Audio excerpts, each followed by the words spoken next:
gbọ́ fọyín gbé. Mẹ́rù o, máa gbọ́ fọyín gbé. Ilé fi ẹ̀fẹ̀ mi náà lóore o, máa gbọ́ ro o. Mẹ́rù o, máa gbọ́ fọyín gbé. Ilé fi ẹ̀fẹ̀ mi náà lóore, máa ro máa gbọ́ fọyín gbé. Wàá gbé rẹ̀. Ìwé ni ṣùwé pàtó. Yóò dán ẹ̀rẹ̀ bùn náà tọ̀tà. Èpàtó náà. Ìwé ni wàá fẹ́ gẹ́lẹ́ gbẹ́jọ́ wàá ló dá mi yọ. Nido na bosa ge awun dan no eno gbabe awun isusu imona ma biese ave sage dan awata no wegbe awata nunu yan osani buido ne yan meni yan alugo sayomore sayomore nuwa ye kewe o ya mu dan ni no lele buena ge ba teni eji ge awati eji ge Odio Osage. Osage. Ohun dana. Nuwa bege na nuwa ma eni. Nuwa ba ge wo ma si no ni. Ohun dan e no. Wọ́n no se na fe ohun dan. Ọmọ anagbon emu egbo azene. Ohun dan e no. Jege ohun dan bo wa ge dade mi ne me na. Wa ge dade ohun dan lo le le fi ohun susu. No salo baba ageri agbon. Wetin eto le boji you dan agbebere yo tie na di sai ona so awu nyadun we gan do wi iye ya gba America go sayan mo ro wo no do die do no fe no re gba ba no fe bo no gbe o wa gbon wu dan mama wana ne wu dan le Ghana hian na ya kere aya kenye na ya kenye ya kere ere malu kini ukino baba be ya pene no be ya gogo agwaloy mama me no be sunu woge baba umudan no o agbon o baba ga wa nya du me gan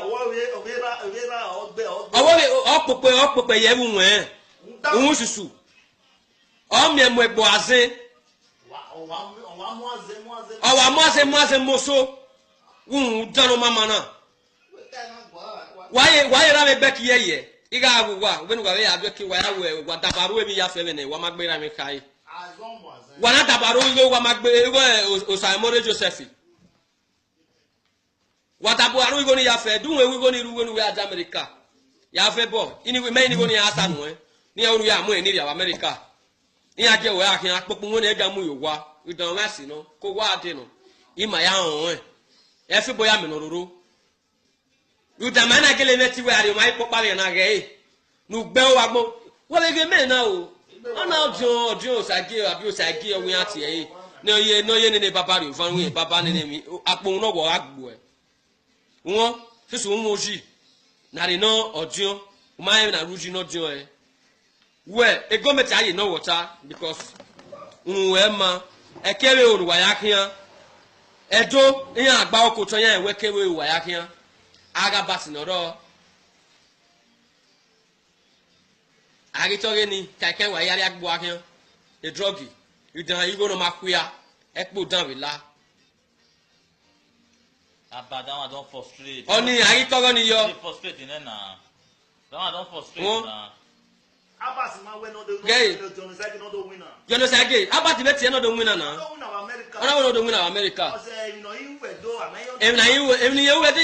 you understand na. I got him to be me no sunu we do nya. We do ni magba. Won wa to ka be kidnap we to uko emo.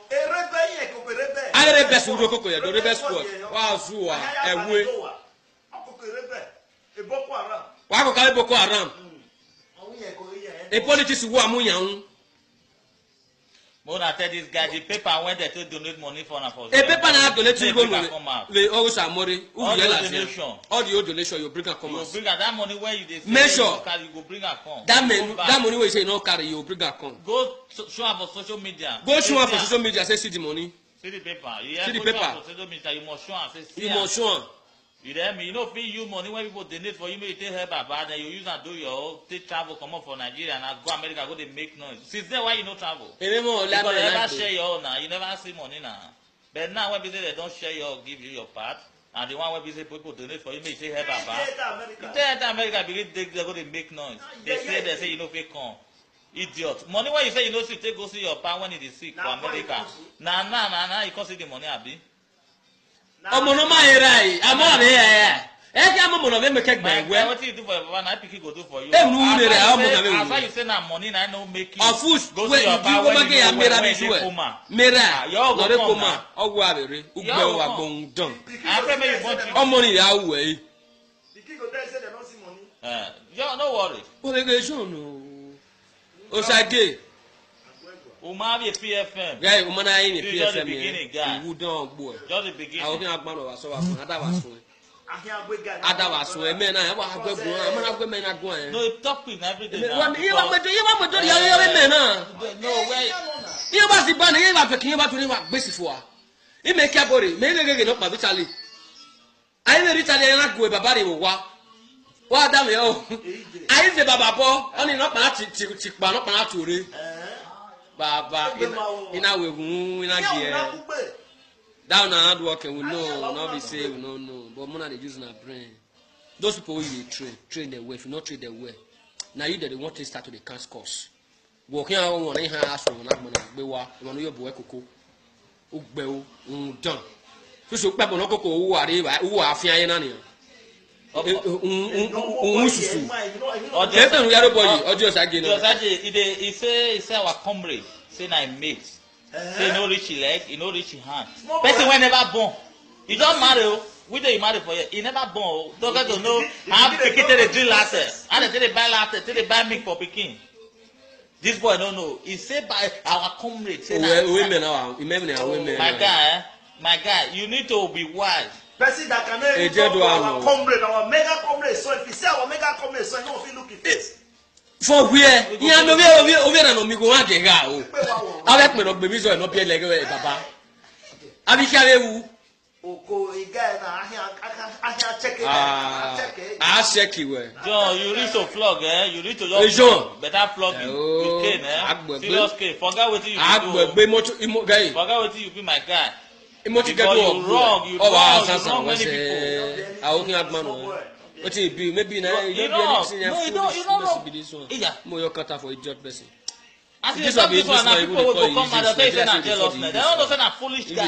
What is the guy they do say no be bastard idiot? No, na so. Some people now. Some people go comment and no be their fault. They talk now. No be their fault. No, they understand. They don't know that this guy don't fuck up. Don't pass bad when supposed to pass. They live for darkness.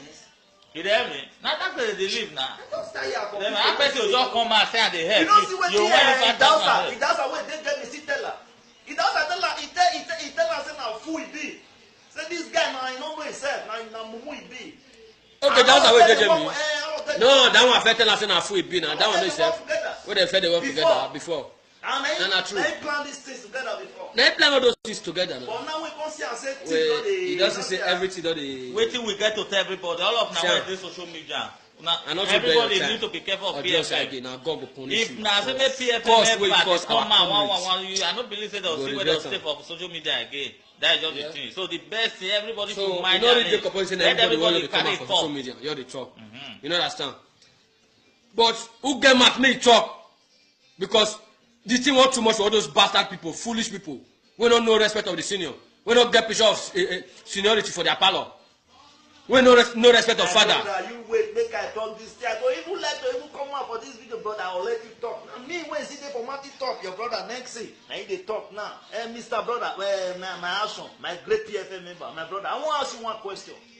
May the thing they go because the question I want to ask you is say, why it be say we be Benin people, Benin. Where we say we be great Benin. Would they use this? Would they talk? Would they do things like say we not love ourselves? When we will see great person come out, when we will they see not be say we not see, would they see in the enter office? Would they look the video? We will see they say why it be like this? Why? And would they see and say they fight for our brother when just they pass through this desert? They call they die for Mediterranean Sea. They come Europe. If they fight for them, they get paper. So my brother, may you talk for this matter. Now question you ask. You know why? Our brother don't use and sing striker. He did basun. He say, "Oviogwe ozu mama gbose. Mama me go ya we no die. E ma no temata. E ma me mo ya jiko.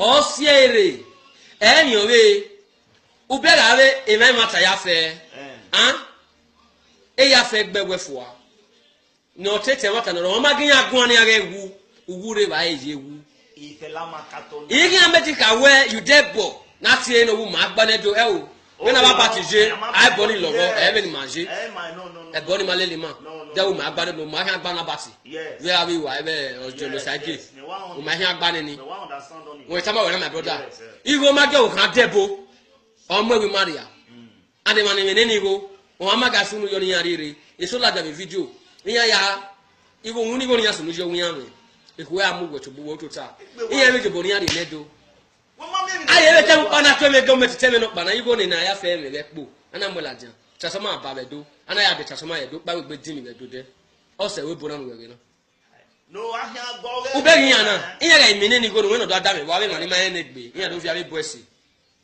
awaju ye mere ale we ni lo mari makabe we o saba gi makezo no ma ye no yakọ makabe we ma na be do emi ma yakọ go show me le no mama e go show me le ni mari o ja gbe my brother ma understand ije me pupe siri ma na ba ba abudu ni ya na analyze ko ya na abitaga anye ya fe na abi misi abi princess abi general councilor no saro se gi ya mami o saro se gi ogongbe oswa we na to yen na to pupalama mari gẹ́gẹ́ kana ma pupalama de na ba basi ji ya gbe ati na ni to ni me ye na wa be to ni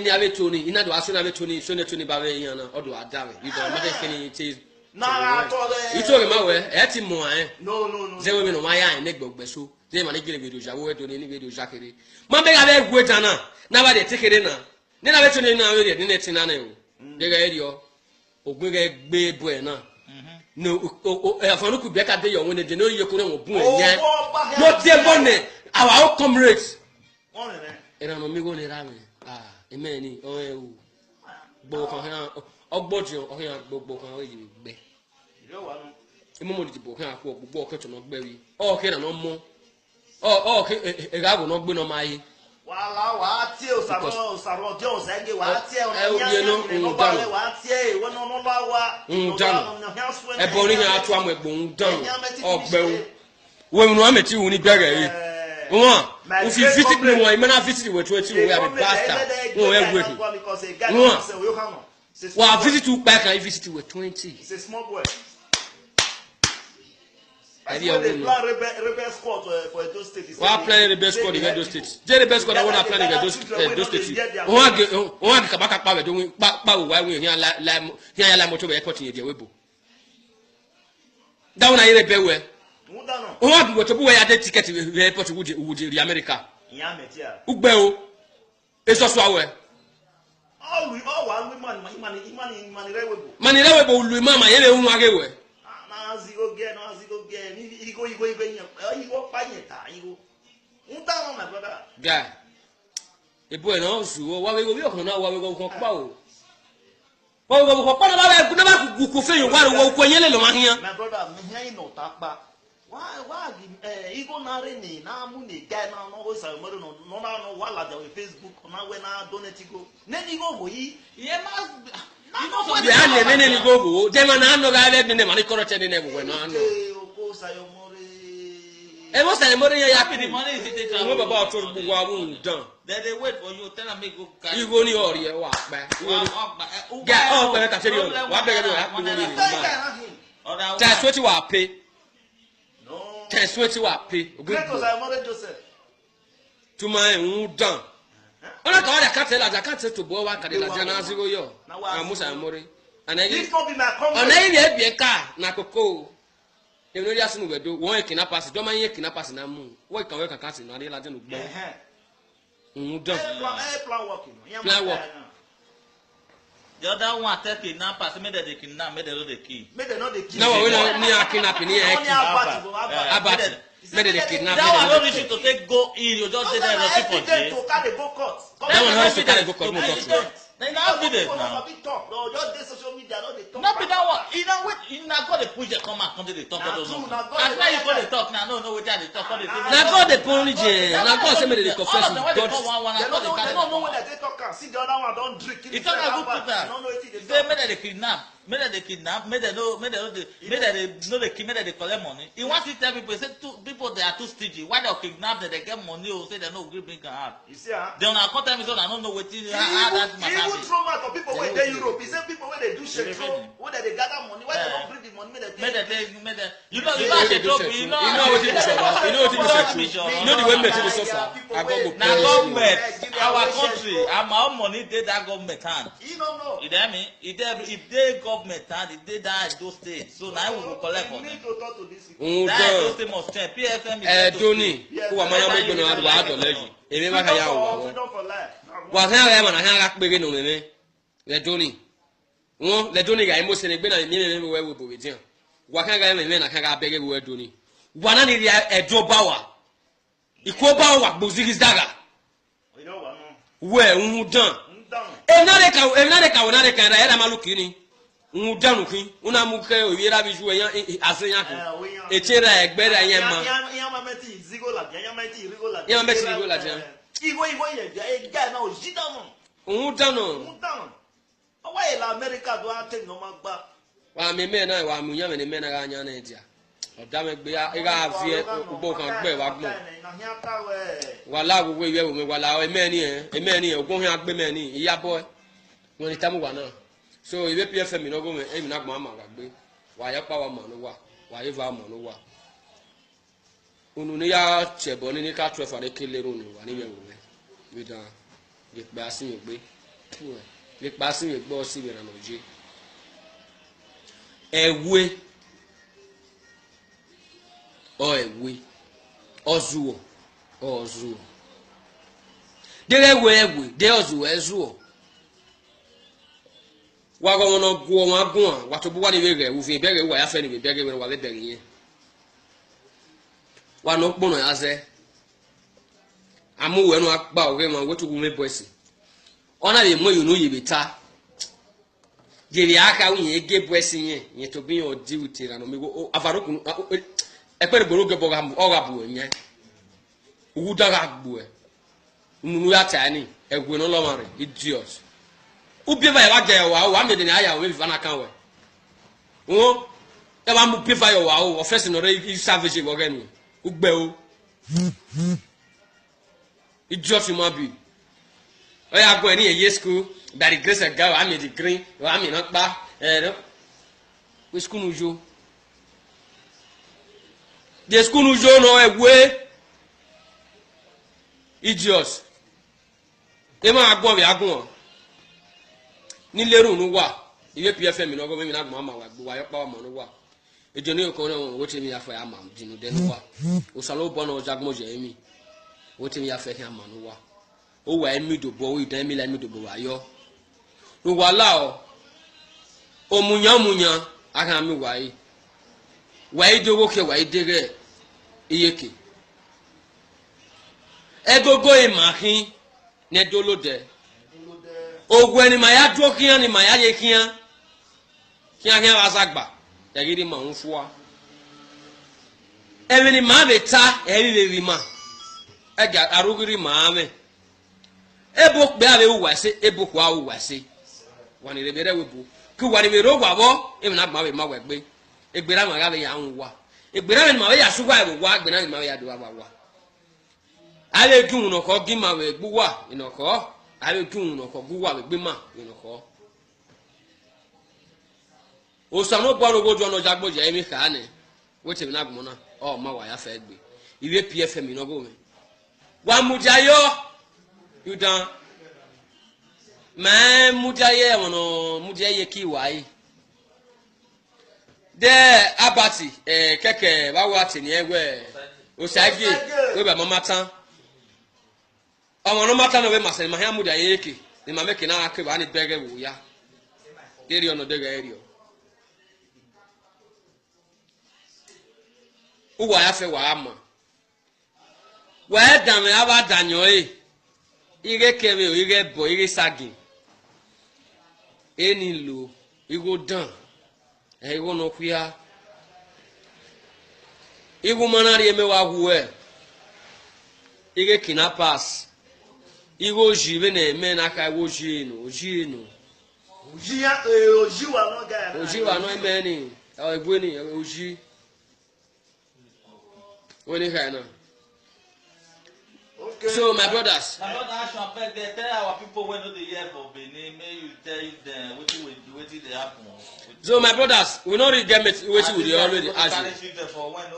And so this guy dey carry children wey no be you, this wetin be name Osagie.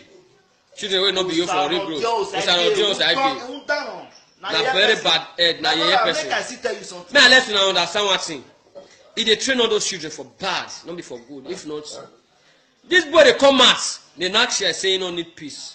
He wan make problem with our comrades, Clement Inanomigo Edegbe. Say he wan make problem with am. Say na he go get everywhere. Money wey dey donate for am till tomorrow for Samori. We no say am for here till tomorrow.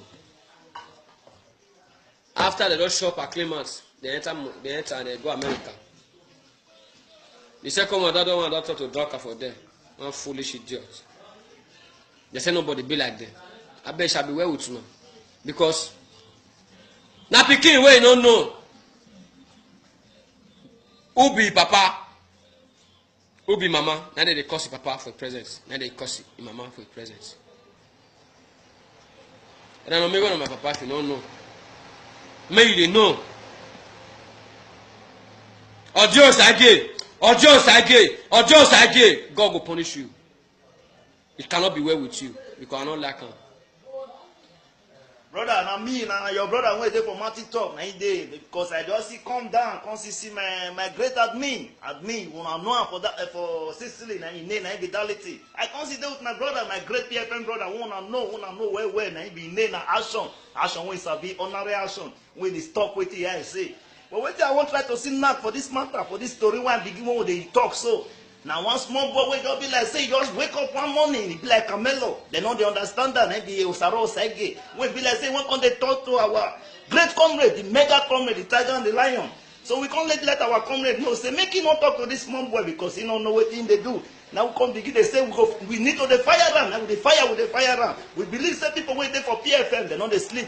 Who they sabi late cost than the late cost. Who they pray for them, they pray for them. Who they say until he go begin say make he come beg our comrade. Not be our comrade. Go wake up to him. He too small. Now he go come up for video say, Baba comrade, I beg you for always. If you are not talking well, I use God beg you. May you forgive me because we know that our comrade they understand. Now person where they forgive person. Now person where they cause. Now person where get picking. Anybody where get picking. Now not see the D. If they always drop people near body. So we don't need anything to happen for because we dey pray now. Or John Osage na still our brother now. Why no brother? But what he can they do? We don't understand. Now Froster he can they use people head. They do what he say they do. We don't understand what he say they do because we see they give her the money we went there Europe. They say we see they help them because conscience say the guy they isn't they do 419 things. So we need to stop. Now the stop one they say we need to stop. Now everybody take the hot time when they go America go they talk to my great comrade and here because he know say our Papa, our great comrade don't come out for America and I make it go there, go they talk rubbish. Do you see look say this guy na Camelo? Where you know say this guy na Camelo? If he come out for America, he go call our comrade for back. If they not get our comrade number, he go find way go call and contact and say, Baba, I'm sorry because he they find viewers.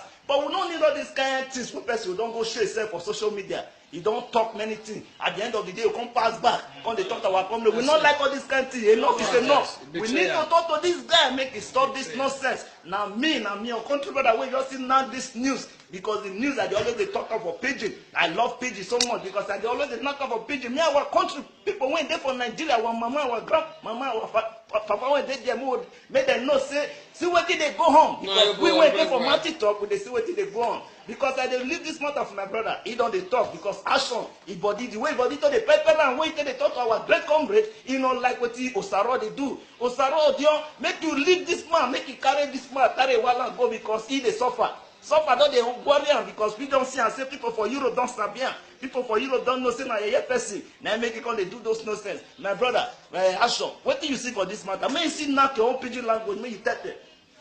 Our fellow people, my brothers, now do well for the listeners. So a good character is a good listener. A good listener is a good character. For now to listen to us for this movement, now do well. When I see this man who they talk about, so this Ojo Osage. Now people where everybody know, where they do good thing, where everybody know say they do good thing. All na sure not the good thing they do for now. You no resemble one. Anybody at all if they come and they not say no need peace. He saying they train Afanage O. Na rebel squad. Na rebel squad they train. Na rebel. Stop children wey no. Stop children make they carry they go welfare. Go welfare, make they go put them for. When I go they help them for welfare. Government, they're not a big deal for them. You go take a charge of that thing. Not be one year person. Government go take a charge of that thing. Because no one year person. We get where stubborn children not there. For Italy, Italy we take back stubborn children there. Now make them gather them put for one place. So no come they take people children. No come they take people children. Say you they help them. Now not that one will not cut us for me. Carry rice cook for them, make them chop. My family not there your hand, and you know if you see help me. God forbid bad thing. How much New York City get money where you pay me today? Where you take bad me? Children pay for street. People they sleep for train station. No be no me want give me 1 naira. Me I come talk to you. Clement Edegbe, not be say for maths. To God made me. I don't look be now with you. Foolish man like you. Yeah. Ha! The great tiger and the lion. Gama over try they worry you. You too much. You hear me so? The great you dey Clement, professor, mega comrade. You dey short. I even show myself small. Mona see me. A case. If na threaten, I want to threaten. Mona say they adjust na how threaten. Nothing like threaten. Una go say, una what try am, na God go punish una. Yes. Because I no really get advice for you again. Every day for you. Anytime when I come out, now you have to start to the course. Before any advice when I get anything where they come me for now, believe me, or just again, you have no peace in my hand.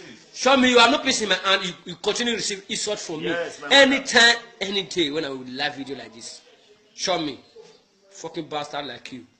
Insult my own comrades. Thank you very much. Thank you very much, my brother. My PFM leader. This is our live video. The king, the chief of the poor.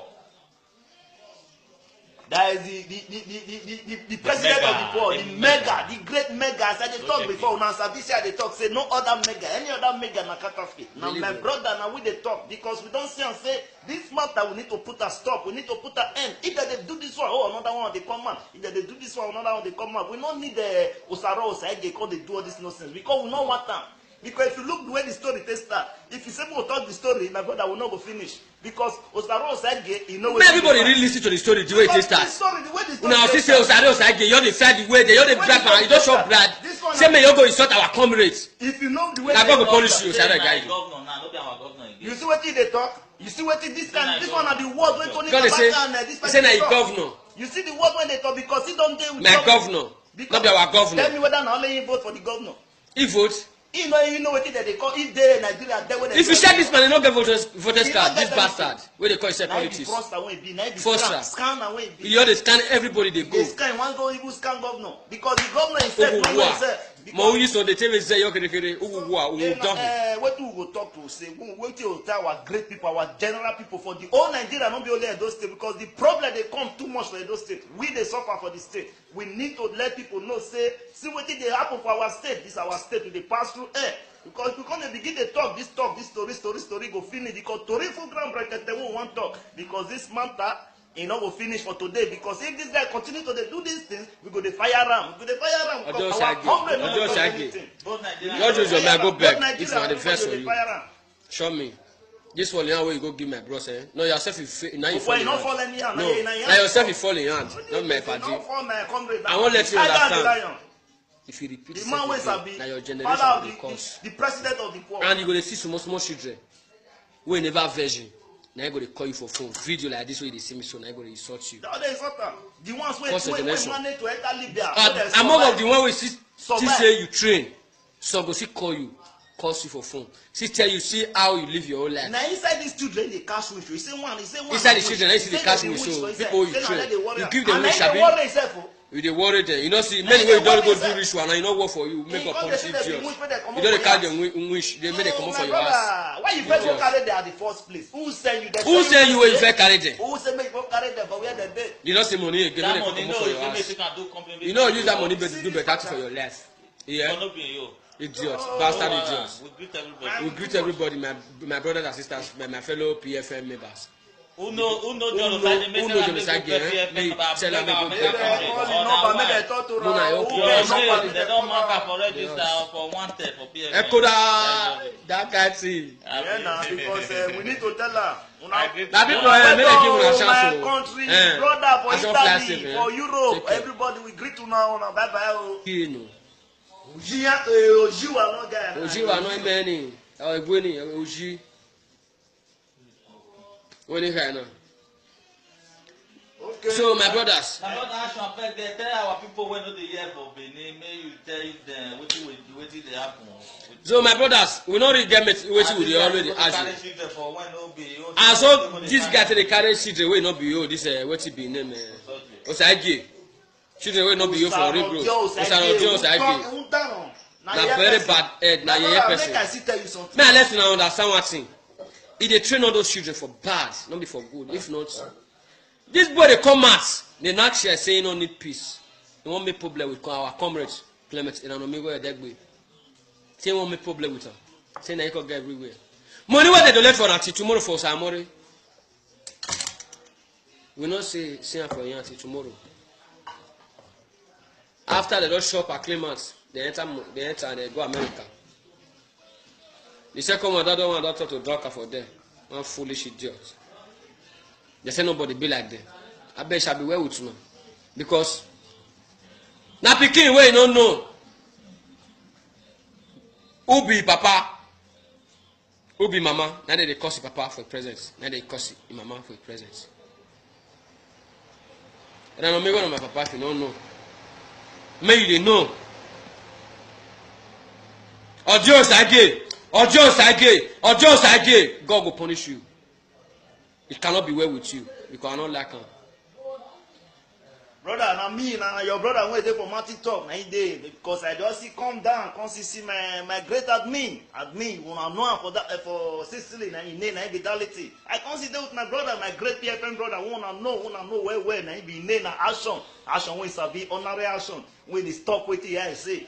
But wetin I wan try to see knack for this matter, for this story wey I begin when dey talk so. Now one small boy wey just be like say he just wake up one morning, he be like Camelo. They no dey understand that, maybe Osaro Osage. Wey be like say we come dey talk to our great comrade, the mega comrade, the tiger and the lion. So we can't let our comrade know, say make him not talk to this small boy because he don't know what thing they do. Now we come begin, they say we need to the fire them. Now with the fire them. We believe that people wait there for PFM, they know they sleep. Who they sabi lay cost than the lay cost. Who they pray for them, they pray for them. Who they say until he go begin say make he come beg our comrade, not be our comrade, go wake up to him. He too small. Now he go come out for video say, Baba, comrade, I beg you for always, if you're not talking well, I use God beg you, may you forgive me. Because we know that our comrade, they understand. Now person where they forgive person. Now person where they, cause now person where get picking. Anybody where get picking, now know see they be. If they always drop people near body. So we don't need anything to happen for because we they pray now. Or John Osage and still our brother now. Why no brother? But what he gonna do without her? He does away. They get me see tell her. He does tell her. He tell her say now fool he be. Say this guy now he don't know himself. Now mumu he be. Okay, that's how we get me. No, that one affected us in our food be now. That one is where they fed the work together before. And not true. they plan these things together before. They plan all those things together now. But now we can see and say He doesn't say everything that they. Wait till we get to tell everybody. All of now Sure. this social media. Now, And also everybody bear your need to be careful of Or just PFM. again, now God will punish If you. now say make PFM First, we member cause they come our out comrades. I don't believe say they'll Go see where regret they'll stay am. for social media again. That is just Yeah. the thing. So the best thing everybody So should you mind know their the name. composition Let everybody everybody come carry out for social talk. media. You're the talk. You know understand? But who get mad me talk? Because this thing want too much for all those bastard people, foolish people. We don't know respect of the senior. We don't get picture of seniority for their parlor. We no respect of father. Brother, you wait, make I talk this thing. I go even like to even come out for this video, brother. I'll let you talk. Now me when see there for Martin talk, your brother next thing. Now he they talk now. Mr. Brother, my action, my great PFM member, my brother. I want to ask you one question. May the thing they go because the question I want to ask you is say, why it be say we will be Benin people, Benin. Where we say we be great Benin. We they use this, we they talk, we they do things like say we not love ourselves. When we will see great person come out, when we able to see, not be say we not see, we they see in the enter office, we they look the video, we will see they say why it be like this, why, and we they see and say they fight for our brother when just they pass through this desert, they call they die for Mediterranean Sea, they come Europe. He dey fight for them make they get paper. So my brother, make you talk for this matter. Yes, I will with you. Now question you ask. You know why? Our brother don't use and sing striker. He did basun. He say, "Owi ogwe, ozu mama gbose. Omami go ya we no die." Ema no temata, ye mami mo ya jiko. Osiere. Enyo we. Ubera we ema mata ya fe. E ya fe gbegwe fo.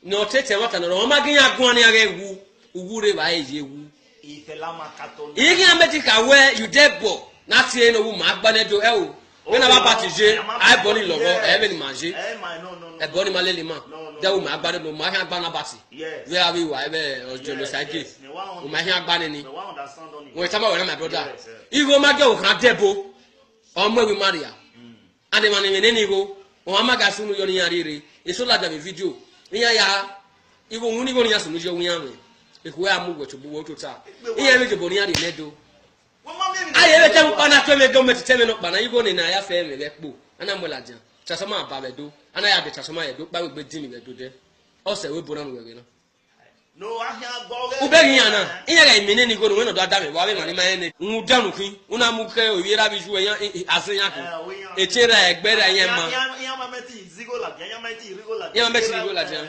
igo ye e guy na o jidanu un danu owa ila America do ate no ma gba wa mi me na wa mu yan me ni me na ga nya na dia oda me gbe ya ga vie ugbo kan gbe wa gbon wala gbogbo iwe wo me wala eme ni ogun hin agbe me ni iya boy won ni tamu wa na so iwe PFM no go me emi na gbon ma wa gbe wa ya pa wa mo no wa eva mo no wa unu ni ya chebo ni ka 12 are kele ro ni wa ni we wo me dan le pa sin mi gbe le pa sin mi gbo si we na noje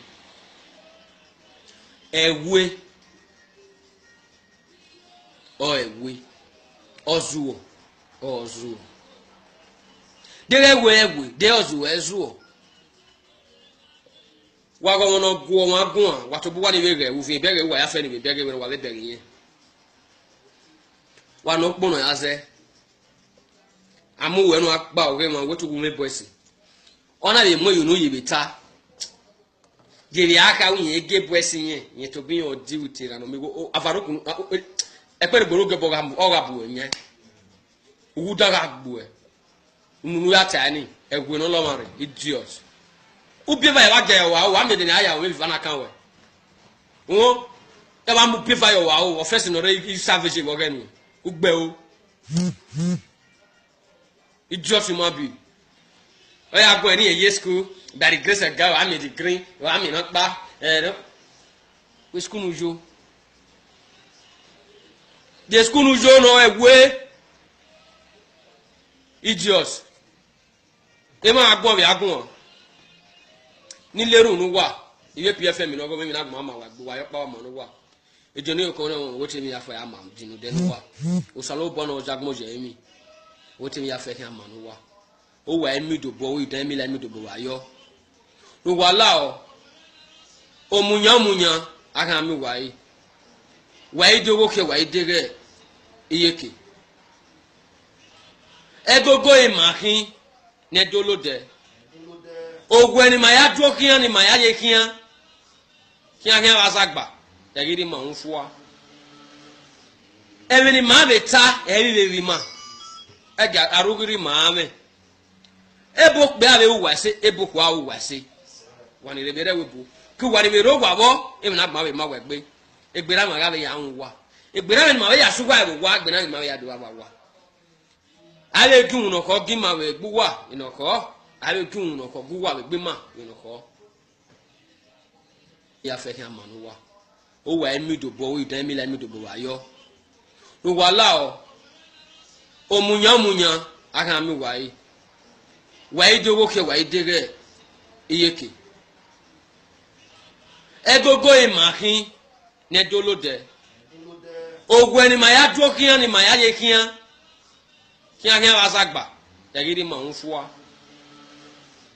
emi ni ma be ta eri le ri ma ega arugiri ma ame ebo pe ave wa se ebo kwa wa se wani le bere webu ku wari be ro gwa bo e na ma we ma we gbe egbera ma ga be ya nwa egbera ma we ya sugwa e wa egbera ma we ya do wa ale gun no ko gi ma we gbu wa ino ko ale gun no ko gbu wa we gbe ma ino ko o sanu bo ro gojo no jagbo je mi ka ni wetin na gbo na o ma wa ya fe gbe iwe pfm no go me wa mujayo you dan ma mujaye wono mujaye ki wa yi de abati keke ba wa ti ni ewe o sage we ba mama tan ọmọ no mata no we masel ma hamu da yeke ni ma meke na ake ba ni bege wo ya deri ono de ga eri o uwa ya fe wa ama wa dan me aba danyo ire kebe o ire bo ire sagi eni lo igo dan igo no kuya igo manari eme wa huwe ire kinapas igo jibe na eme na aka igo jinu ojinu Ojia ojiwa no ga. ojiwa no eme ni o egwe ni oji woni kana. Okay. So my brothers, My brother Ashon, abeg dey tell our people wey no dey hear for Benin, make you tell them wetin dey happen. so my brothers, we no really get wetin we dey already ask you. And so this guy dey carry children wey no be you, this wetin be name Osage. Children wey no be you for real growth. Osage. Na very bad head, na yeye person. Make I see tell you something. May I let you understand one thing. He dey train all those children for bad, not be for good. If not, this boy dey come out, they not share say he no need peace. He won't make problem with our comrades, Clement and Anomigo Edegbe. Say he won't make problem with her. Say na he can get everywhere. Money where they donate for until tomorrow for Samori. We not say her for you until tomorrow. After they don't shop at Clement, they enter and they go America. The second one, that one doctor to drug her for them. One foolish idiot. They say nobody be like them. I bet you never go. Agwaloy. Mama me no be sunu woge baba. Umudan no. O wa gbon. O wa ga wa nya du me gan. O pope ye wu wen. Ohun susu. O mi emu egbo asin. O wa mo ase moso. Wu dano mama na. Why ra me back ye iga agwa when we ya be ki wa ya we wa dabaru emi ya fe ne wa magbera mi kai wa na dabaru we wa magbe o Simon Joseph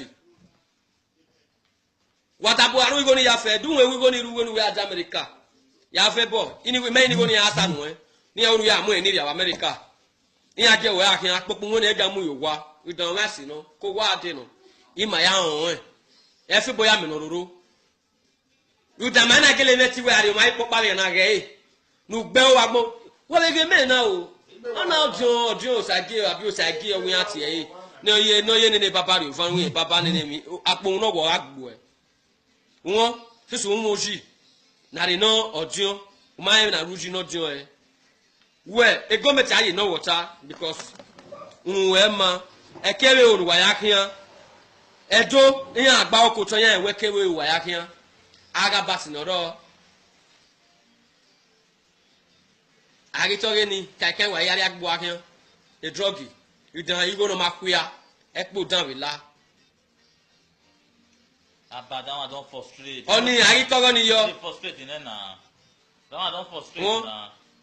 Abbas ma we no do Jonosage no do winner. Jonosage abati beti no do winner na No winner America. ona no do winner America Say you know you we do em na you we do me abati you understand na gani to bin me no sunu we do nya we nu we do ni magba won wa to ka we kidnap we to uko emo erebe yen ko erebe arebe su ro koko ye do rebe squad wa zuwa ewe akoko erebe e Boko Haram wa ko ka Boko Haram e politics wo amuyan When I tell this guy, the paper when they to donate money for na for. A paper na donate to go we always amore. All the donation. All the old donation you bring am come. You bring that money where you dey. Make sure you go bring am come. That money wey you say you no carry, you bring am come. Go show am for social media. Go show am for social media. Say see the money.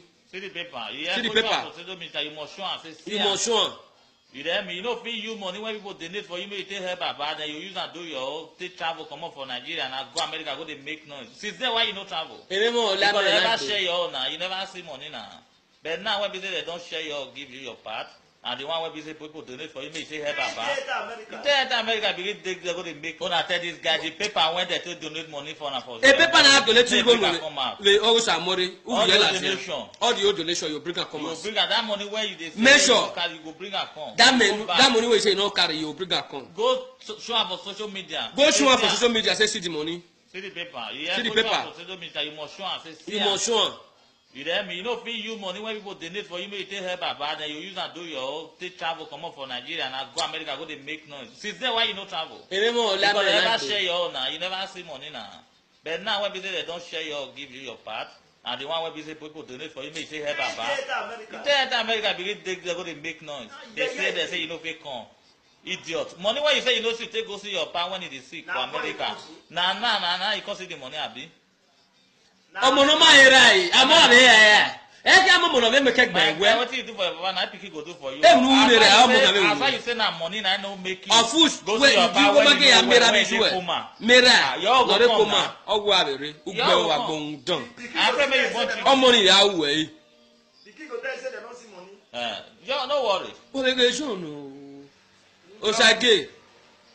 Uma be PFM. Guy, o mana yin PFM. Just the beginning, guy. Wu dan ogbo. Just the beginning. Awo kin agbon wa so wa fun ada wa so. Ahiagwega. Ada wa so e me na e wa agbegun, amana agbe me na gun e. No, topic every day. You want me to ya me na. No, where You ba si ba ni, you ba pe kin, you ba to ni wa gbesi fo wa. I me kia bore, me gege no pa bitali. Ai me ritali na go e baba re wo wa. Wa da me o. Ai se baba bo, oni no pa ti pa no pa na tore. Baba ina we hu ina ge. Down na hard work we know, not be say we no know, but money they using our brain. Those people wey dey train them well, if you not train them well. Now you that they want to start to the can't course. Working on one in house on na mo na gbe wa, e mo no yo bo ekoko. O gbe o, dan. So pe bo no koko wo are ba, wo afin aye na ni. Susu. Oje pe yaro boy, ojo sage no. He say our comrade, say na mate. Say no reach his leg, he no reach his hand. Person when never born. You don't marry, we don't marry for you. He never born. Don't get to know how pikin they drink last. How they buy last, they buy milk for pikin. This boy don't know. He say by our comrade. Say women now, women. My guy, you need to be wise. Person that can talk to our comrade, our mega comrade. So if you say our mega comrade, so you know if you look at this. For where? Ya no we na no mi go wan ge ga o. Awe pe no gbe mi so no pe lege we baba. Abi ka lewu. Oko iga na ahia check it. Check we. John, you reach to flog you reach to just better flogging with cane serious cane. Forget wetin you do. Oko iga na ahia check it. Check we. John, you reach to flog you reach to just better flogging with cane serious cane. Forget wetin you do. Forget wetin you be my guy. Because you wrong many people. I working at man. What it be? Maybe now you don't be this one. More your cutter for idiot person. As you talk this one, now people will go come and they say na jealousness. They don't know say na foolish guy. Wetin the guy dey do say no be bastard idiot. No, na so. Some people go comment and no be their fault. They talk now. No be their fault. No, they understand. They don't know that this guy don't fuck up. Don't pass bad when supposed to pass. They live for darkness. You hear me? Now that's where they live now. Then I bet you just come and say they help. You don't see what he does. When they get me see tell her. He does tell her. He tell her say na fool he be. Say this guy now he no know himself. Na mumu he be. Okay, that's how we get me. No, that one affect tell us say na fool he be now. That one no self. Where they fed they work together before. And not true. They plan these things together before. They plan all those things together now. But now we can see and say he doesn't say everything that they. Waiting we get to tell everybody. All of now is social media. Now, And not everybody need to be careful of PFM. Now God will punish If you. now say make Cause PFM we back, cause come our out comrades. one you. I don't believe say they'll Go see where they'll regret stay for social media again. That is just the thing. So the best thing everybody So should mind you know their the name. opposition, Let everybody everybody come carry out for social talk. media. You're the talk. You know understand? But who get mad me talk? Because this thing want too much for all those bastard people, foolish people. We don't know respect of the senior. We don't get picture of seniority for their parlor.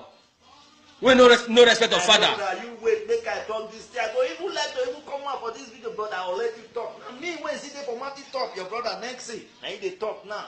Mr. Brother, my action, my great PFM member, my brother. I want to ask you one question. May the thing they go because the question I want to ask you be say, why it be say we be Benin people, Benin. Wey be say we be great Benin, we dey use this, we dey talk, we dey do things like say we no love ourselves. When we go see great person come out, when we dey even dey see, not be say we no see am, we dey see am in the enter office, we dey look the video, we go see dey say why e be like this, why, and we dey see am say dey fight for our brother wey just dey pass through this desert, dey come dey die for Mediterranean Sea, dey come Europe, e dey fight for them make dem get paper. So my brother, make you talk for this matter. Yes, I will with you. Now question you ask. You know why? Our brother don't use and sing striker ide basun. He say, "Owi ogwe ozu mama gbonse. O mama go ya we no die." E ma no temata, e ma mi mo ya jiko. O siere.